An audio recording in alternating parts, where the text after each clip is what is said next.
Hi everyone, my name is Ali Jasur and welcome back to Ali Jasur TV.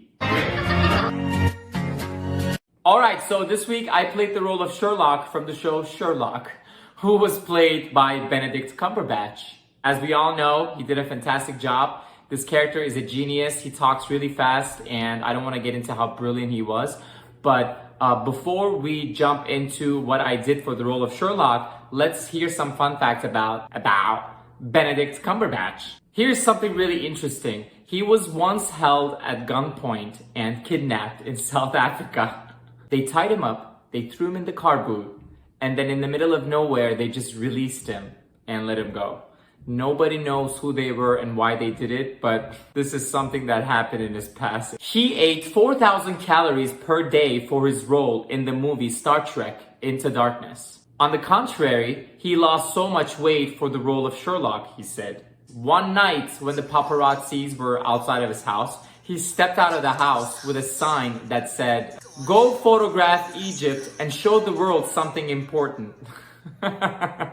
He almost turned down the role of Sherlock because he thought a remake of Sherlock would be cheap and cheesy. His parents paid a lot of money for his education because they didn't want him to get into acting and become a big name.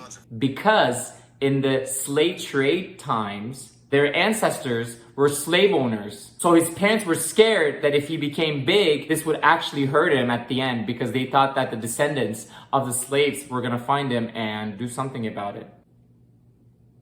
Last but not least, Steven Spielberg has called him the best Sherlock on screen. I think something like this coming from Steven Spielberg would be the most rewarding thing to hear for an actor. Alright, now it's time to watch what I did for the role of Sherlock. But first, we're gonna watch a preparation for the role and then we'll get into the scene. Thank you very much for watching and I hope you enjoy it.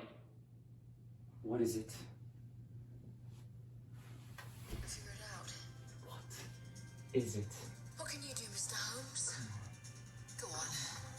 Press a go.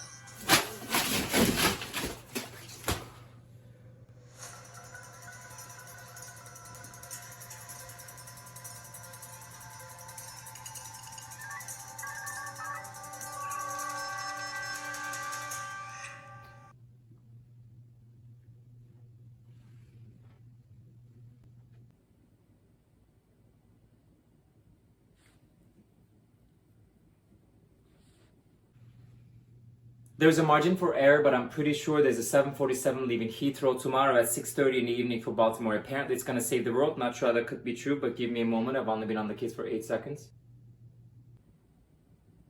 Oh, come on. It's not code. These are seat allocations on a passenger jet. Look, there's no letter I because it could be mistaken for a 1. No letters past K, the width of the plane is the limit. The numbers always appear randomly and not in sequence, but letters have letter runs in sequence all over the place.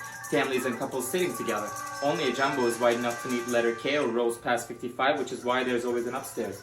There's a row 13, which eliminates the more superstitious airlines. Then there's a style of the flight number 007 that eliminates a few more.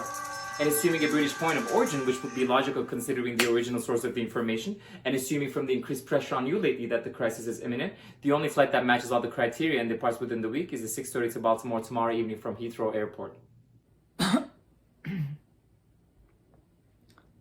Please don't feel obliged to tell me that was remarkable or amazing. John's expressed the same thought in every possible variant available to the English language. John, can you check those flight schedules and see if I'm right? I'm on it.